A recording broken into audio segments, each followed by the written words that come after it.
इस विषय पर अब उसने सोचना बंद कर दिया है। सोच सोच कर बहुत दिमाग खराब कर लिया, पर आज तक कोई हल नहीं निकाल पाई।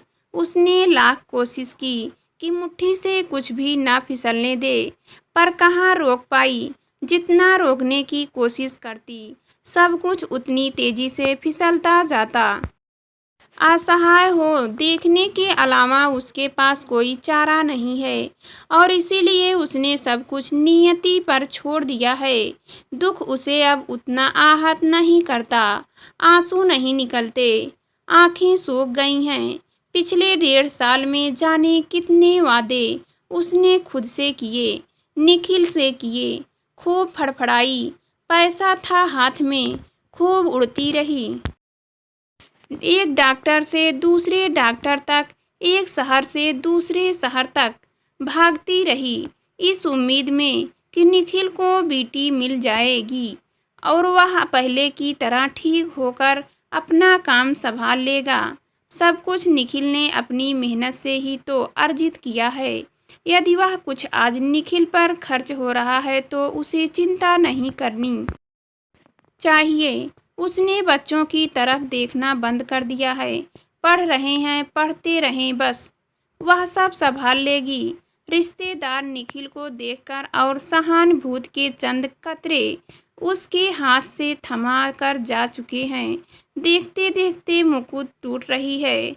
जिस बीमारी की कोई बूटी ही न बनी हो, उसी की खोज हो रही है। घंटों लैपटॉप पर, वेबसाइट पर इलाज और डॉक्टर ढूंढती रहती।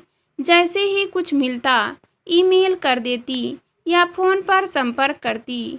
कुछ आश्वासनों के झुंझुने थमा देती, कुछ गोलमोल उत्तर देते। आश्वासनों के झुंझुनों को सोच समझ वह उनके तक दौड़ जाती। निखिल को आश्वस्त करने के बहाने शायद खुद को आश्वस्त करती। दवाइयाँ, इंजेक्शन, टेस्ट नए सिरे से शुरू हो जाते। डॉक्टर हेपेटाइटिस ए और बी में दी जाने वाली दवाइयाँ और इंजेक्शन ही सी के लिए रिपीट करते। जब तक दवाइयाँ चलती, वायरस का बढ़ना रुक जाता, और जहाँ दवाइयाँ हटी, वायरस तेजी से बढ़ने लगता। दवाइयों के साइड इन्फेक्ट होते। कभी शरीर पानी भरने से फूल जाता, कभी उल्टियाँ लग जाती, कभी खूब तेज बुखार चढ़ता, शरीर में खुजली हो जाती, दिल की धड़कनें बढ़ जाती, सांस उमड़ने लगती, और मुकुट डॉक्टर तक दौड़ जाती। पिछले 1.5 साल से कुमुद जीना भूल गई, स्वयं को भूल गई। उसे याद है केवल निखिल और उसकी बीमारी। लाख रुपए महीना दवाइयों और टेस्टों पर खर्च कर जब साल भर बाद उसने खुद को टटोला, तो बैंक बैलेंस आधे से अधिक खाली हो चुका था। कुमुद ने तो लीवर ट्रांसप्लांट का भी मन बनाया, डॉक्टर से सलाह ली। खर्चे की सुनकर पांव तले जमीन निकल गई।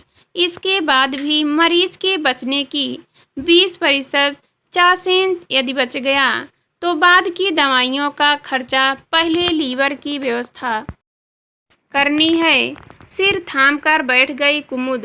पापा से धड़कते दिल से जिक्र किया तो सुनकर वह भी सोच में पड़ गए। फिर समझाने लगे, बेटा, इतना खर्च करने के बाद भी कुछ हासिल नहीं हो पाया तो तू और बच्चे किस ठौर बैठेंगे। आज की ही नहीं, कल की भी सोचकर पापा निखिल ऐसे भी मौत और जिंदगी के बीच झूल रहे हैं। कितनी यातना सह रहे हैं। मैं क्या करूं? रो दी कुमुद। धैर्य रख बेटी, जब सारे रास्ते बंद हो जाते हैं और कोई रास्ता नहीं सूझता, तब ईश्वर के भरोसे नहीं बैठ जाना चाहिए, बल्कि तलाश जारी रखनी चाहिए। तू तानी के बारे में सोच, उसका एमए का प्रथम वर्ष है और मनु का इंटर। बेटी, इनके जीवन के सपने मत तोड़। मैंने यहाँ एक डॉक्टर से बात की है, ऐसे मरीज 8-10 साल की खींच जाते हैं, जब तक बच्चे किसी लायक हो जाएंगे। सुनने और सोचने के अलावा कुमुद के पास कुछ भी नहीं बचा था। निखिल जहाँ जरा से संभलते ही शोरूम चले जाते, हैं। नौकर और मैनेजर के सहारे कैसे काम चले। ना तानी को फुर्सत है और न मनु को कि शोरूम की तरफ झांक आए। स्वयं कुमुद एक पैर पर नाच रही है। आय कम होती जा रही है। इलाज शुरू होने से पहले ही डॉक्टर ने सारी स्थिति स्पष्ट कर दी है कि यदि आप 15-20 लाख खर्च करने की शक्ति रखते हैं तभी इलाज शुरू करें। असहाय निखिल सब देख रहे हैं और कोशिश भी कर रहे हैं कि कुमुद की मुश्किलें आसान हो सके, पर मुश्किलें आसान कहाँ हो पा रही है। वह स्वयं जानते हैं कि लीवर कैंसर एक दिन साथ लेकर ही जाएगा। बस वह भी वक्त को धक्का दे रहे हैं। उन्हें भी चिंता है कि उनके बाद परिवार का क्या होगा। अकेले कुमुद क्या क्या संभालेगी। इस बार निखिल ने मन बना लिया है कि मनु बोर्ड की परीक्षाएं दे ले, फिर शोरूम संभाले। उनके इस निश्चय पर कुमुद अभी चुप है। वह निर्णय नहीं कर पा रही है कि क्या करना चाहिए। अभी पिछले दिनों निखिल को नर्सिंग होम में भर्ती करना पड़ा। खून की उल्टियां रुक ही नहीं रही थी। डॉक्टर ने एंडोस्कोपी की और लीवर की सिस्ट बांधे, तब कहीं ब्लीडिंग रुक पाई। 50,000 पहले जमा कराने पड़े।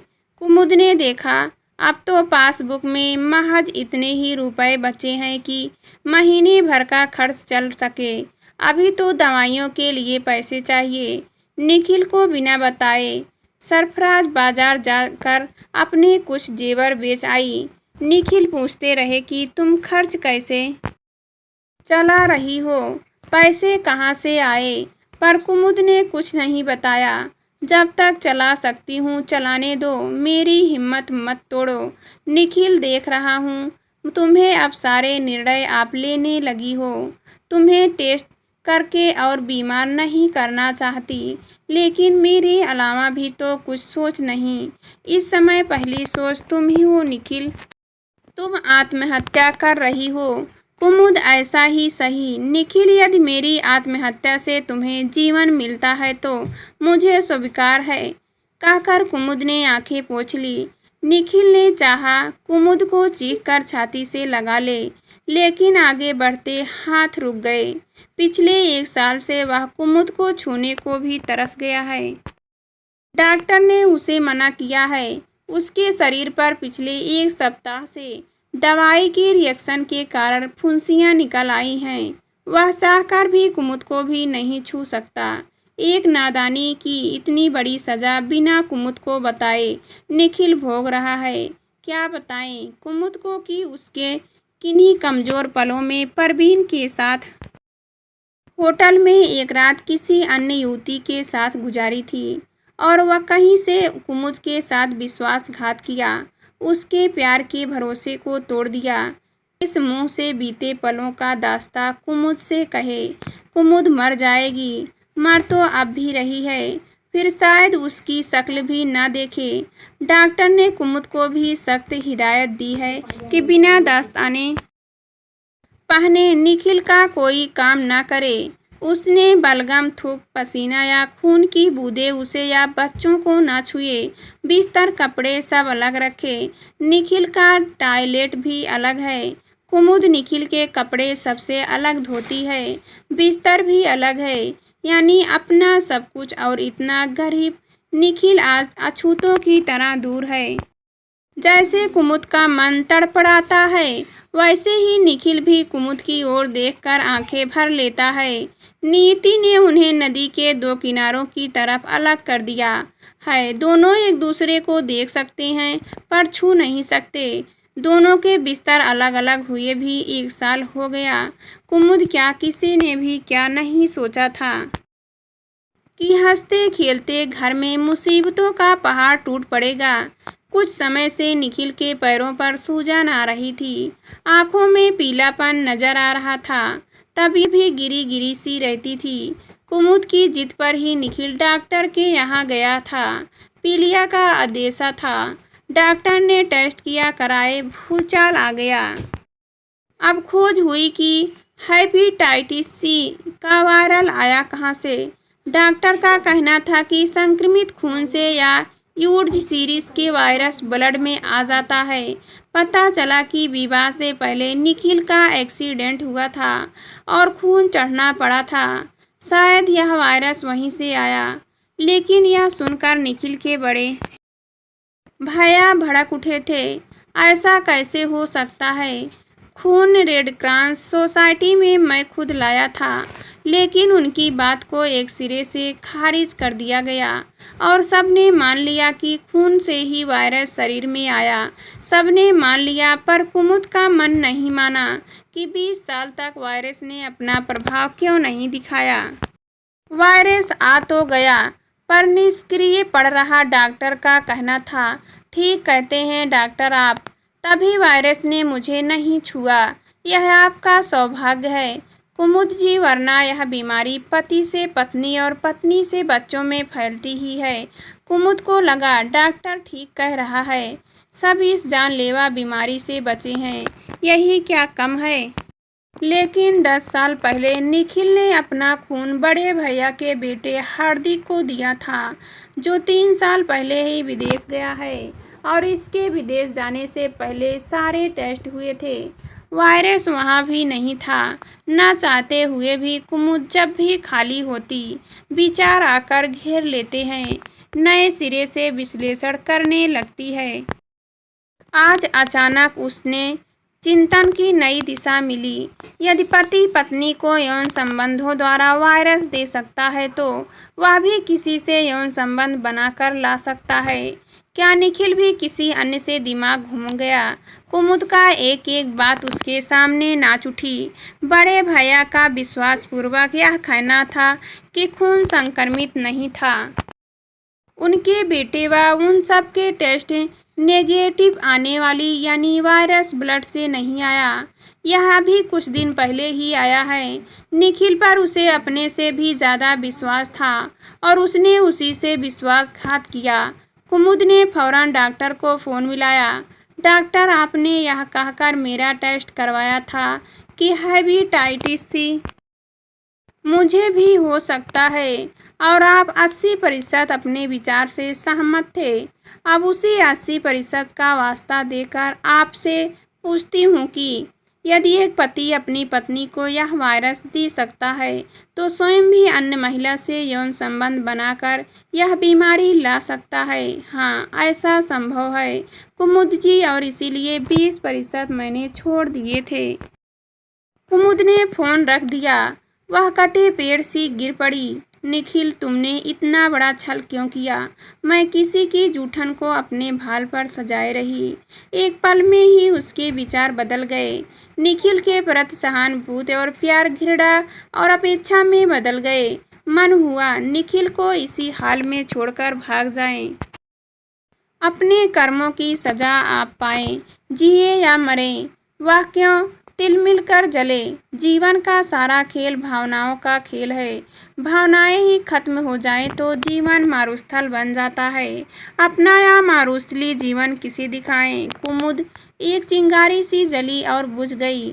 निखिल उसे पुकार रहा था और कुमुद कहाँ सुन पा रही थी। वह तो दोनों हाथ खुलकर लुटी, निखिल ने भी और भावनाओं ने भी। निखिल के इतने करीब होकर भी कभी उसने अपना मन नहीं खोला। एक बार भी अपनी करनी पर पश्चाताप नहीं हुआ। आखिर निखिल ने कैसे समझ लिया कि कुमुद हमेशा मूर्ख बनी रहेगी, केवल उसी के लिए लुटती रहेगी। आखिर कब तक जवाब देना होगा। निखिल को क्यों किया उसने ऐसा? क्यों कमी देखी कुमुद में? क्या कुमुद अब निखिल का साथ छोड़कर अपने लिए और निखिल तलाश ले? निखिल तो अब उसके किसी काम का रह नहीं।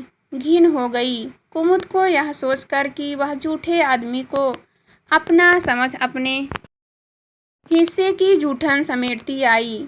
उसकी तपस्या का ग्रहण लग गया। निखिल को आज उसके सवाल का जवाब देना ही होगा। तुमने ऐसा क्यों किया? निखिल, मैं सब जान चुकी हूँ। और निखिल असहाय सा कुमुद को देखने लगा। उसके पास कहने को कुछ भी नहीं बचा था।